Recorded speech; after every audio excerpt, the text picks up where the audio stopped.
നമസ്കാരം. Indian premier ലീഗിന്റെ 17ാം സീസണിലെ 57ാം മത്സരത്തിൽ ലക്നൗ സൂപ്പർ ജയൻസിനെ തകർത്തടക്കിയിരുന്നു കഴിഞ്ഞ ദിവസം സൺറൈസേഴ്സ് ഹൈദരാബാദ്. 10 വിക്കറ്റിനായിരുന്നു ഹൈദരാബാദിന്റെ ജയം. ലക്നൌവിനെ ഒന്ന് പൊരുതാൻ പോലും ആകാതെ തോറ്റു കൊടുക്കേണ്ടി വരികയായിരുന്നു. ലക്നൌവിന്റെ തോൽവിയേക്കാൾ ഏറെ ചർച്ചയാകുന്നത് ഇപ്പോൾ മത്സരശേഷം ലക്നൌ നായകൻ KL രാഹുലിനോട് ടീം ഉടമ കയർത്തതാണ്. വമ്പൻ തോൽവിക്ക് പിന്നാലെ ടീം ഉടമ സഞ്ജീവ് ഗോയങ്ക തീർത്തും നിരാശനായിരുന്നു. മത്സരം അവസാനിച്ചതിന് പിന്നാലെ മൈതാനത്തിലേക്ക് എത്തിയ സഞ്ജീവ് പരസ്യമായിട്ടാണ് രാഹുലിനെ അപമാനിക്കുന്നത്. ആ ദൃശ്യങ്ങളെല്ലാം തന്നെ പലരും കണ്ടിട്ടുള്ളതായിരിക്കും. ഇന്നലെ ദൃശ്യങ്ങളിൽ നിന്ന് രാഹുലിന്റെ മോശം പ്രകടനം ലക്നൌവിന്റെ തോൽവിക്ക് കാരണമായിട്ടുണ്ട് എന്നത് വസ്തുത തന്നെയാണ്. എങ്കിലും ഇത്തരത്തിൽ രാഹുലിനെ അപമാനിച്ചത് ശരിയായില്ല എന്നാണ് ആരാധകർ പറയുന്നത്. മാന്യതയില്ലാത്ത ഈ പെരുമാറ്റമാണ് ലക്നൌ ഉടമ നടത്തിയതെന്നും ഒരു മത്സരം തോറ്റതിന് പരസ്യമായി നായകനെ അപമാനിച്ചത് തീർത്തും മോശമായി പോയെന്നുമാണ് ആരാധകർ ചൂണ്ടിക്കാട്ടുന്നത്. ടീം ഉടമകളുടെ ഇത്തരത്തിലുള്ളൊരു മോശം സമീപനം ഇത് ആദ്യമായിട്ടല്ല. കഴിഞ്ഞ ദിവസം ഡൽഹിക്കെതിരെ രാജസ്ഥാൻ റോയൽസ് മത്സരിച്ചപ്പോഴും സമാന അവസ്ഥ ഉണ്ടായിരുന്നു. അന്ന് ഡൽഹി ഉടമയായിരുന്ന ജിൻഡാലായിരുന്നു പ്രശ്നക്കാരൻ.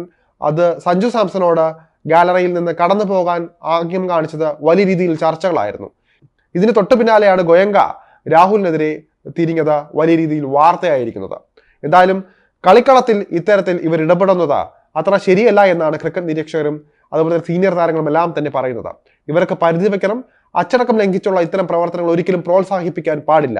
ഇങ്ങനെ തുനിഞ്ഞാൽ മാന്യന്മാരുടെ കളി എന്ന പേര് കൈവിട്ടു പോകും, ക്രിക്കറ്റിന്റെ ഒരു മാന്യത കൈവിട്ടു പോകുമെന്നാണ് ക്രിക്കറ്റ് നിരീക്ഷകരും ആരാധകരും എല്ലാം തന്നെ പറയുന്നത്. അതുകൊണ്ട് തന്നെ ഇവർക്കെതിരെ അച്ചടക്ക നടപടി ഉണ്ടാകണമെന്നും ഇവരെ ഇനി സ്റ്റേഡിയത്തിൽ കയറ്റരുതെന്നും നിരവധി പേർ പറയുന്നുണ്ട്. ക്രിക്കറ്റ് മത്സരമാകുമ്പോൾ തോൽവിയും ജയവും സ്വാഭാവികമാണ്. എന്നാൽ നായകനെ തോൽവിയുടെ പേരിൽ പരസ്യമായി ശാസിക്കുന്നത് ഇവിടെ അംഗീകരിക്കാൻ സാധിക്കില്ല.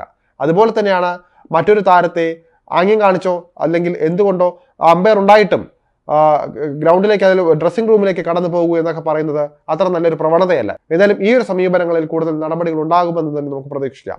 ലക്നൌ ഉടമ RCB, പഞ്ചാബ് കിങ്സ് ടീം ഉടമകളെയെല്ലാം കണ്ടു പഠിക്കണമെന്നാണ് ആരാധകർ പറയുന്നത്.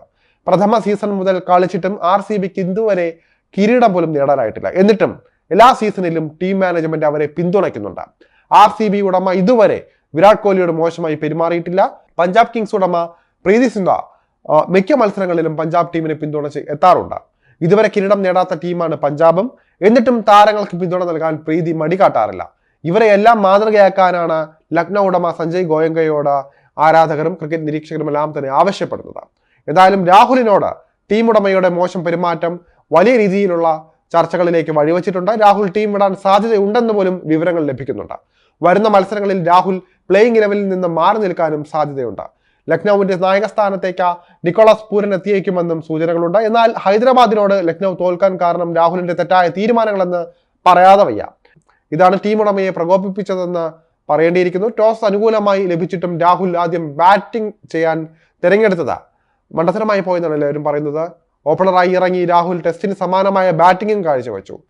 ഇതോടെയാണ് ആരാധകരെല്ലാം തന്നെ രാഹുലിനെതിരെ തിരിഞ്ഞത്. എന്നാൽ അവിടെയൊന്നും തന്നെ രാഹുലിനെ പരസ്യമായുള്ള അധിക്ഷേപത്തിനൊന്നും മുതിർന്നിട്ടില്ലായിരുന്നു ആരും. അവിടെയാണ് ഗോയങ്ക ഇടപെട്ടതും പരസ്യമായൊരു അവഹേളനത്തിനൊക്കെ ഒരു സാധ്യത വന്നത്. 24 പന്തിൽ 19 റൺസ് മാത്രമാണ് രാഹുലിന്റെ പവർ പ്ലേയിൽ നേടാനായത്. 77 മാത്രമായിരുന്നു അദ്ദേഹത്തിന്റെ സ്ട്രൈക്ക് റേറ്റ്. ഈ സീസണിലെ ഏറ്റവും മോശം റൺ റേറ്റുകളിൽ ഒന്ന് തന്നെയാണിത്. 33 പന്തിൽ 29 റൺസ് നേടിയാണ് രാഹുൽ പുറത്തായത്. നായകൻ എന്ന നിലയിലും ഓപ്പണർ എന്ന നിലയിലും അംഗീകരിക്കാനാകാത്ത പ്രകടനം തന്നെയാണിത്.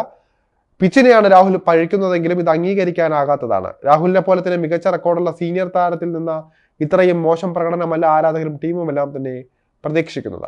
രാഹുൽ ബൗളിംഗിൽ നടത്തിയ മണ്ടത്തരങ്ങളും വലിയ വിമർശനത്തിന് കാരണമായി. കൃഷ്ണപ്പ ഗൗതത്തെ പവർ പ്ലേയിൽ ഉപയോഗിച്ചതും ഇമ്പാക്ട് പ്ലെയറെ ഉപയോഗിക്കാതിരുന്നതും വലിയ പിഴവായി മാറുകയായിരുന്നു. ഹൈദരാബാദിനെ പോലെ കരുത്തുറ്റ ബാറ്റിംഗ് ഉള്ള ടീമിനെതിരെ നവീൻ ഉൽ ഹക്കിനെ പോലെ ഒരു പേസറെ മാത്രം ഉപയോഗിച്ചത് രാഹുൽ കാട്ടി ഏറ്റവും വലിയ മണ്ടത്തരമായിട്ട് തന്നെയാണ് ഇവിടെ പറയേണ്ടിയിരിക്കുന്നത്. എന്തായാലും രാഹുൽ ഇനി പിണങ്ങിപ്പോകുമോ? ഇനി അതുപോലെ തന്നെ ഇപ്പോൾ ടീം ഉടമകളുടെ ഈ ഒരു പെരുമാറ്റം നമ്മൾ എടുത്തു പറയേണ്ടതാണ്. IPL ഫോർമാറ്റിൽ നമ്മൾ ഇതുവരെയും കാണാത്ത രീതിയിലുള്ള സമീപനമാണ് ടീം ഉടമകളിൽ നിന്നും ഉണ്ടായിരിക്കുന്നത്. ആദ്യം ജിൻഡാലെങ്കിൽ ഇപ്പോഴിതാ ഗോയങ്കയും. എന്തായാലും ഇവർക്കെതിരെ ഇനി കൂടുതൽ നടപടികളിലേക്ക് മുതിരുമോ എന്നാണ് കാത്തിരുന്ന് കാണേണ്ടത്. കളിക്കളത്തിലെ മാന്യമായ പെരുമാറ്റത്തെ പോലെ തന്നെയാണ് ഗാലറിയിൽ ഇരിക്കുന്നവരുടെ പെരുമാറ്റത്തെക്കുറിച്ചും വലിയ രീതിയിൽ ചർച്ചയാകുന്നൊരു സംഭവം കൂടെയാണ്. അതുകൊണ്ട് തന്നെ ഇവർക്കെതിരെ വലിയ നടപടികൾ ഉണ്ടാകുമോ എന്നും കാത്തിരുന്ന് കാണേണ്ടിയിരിക്കുന്നു.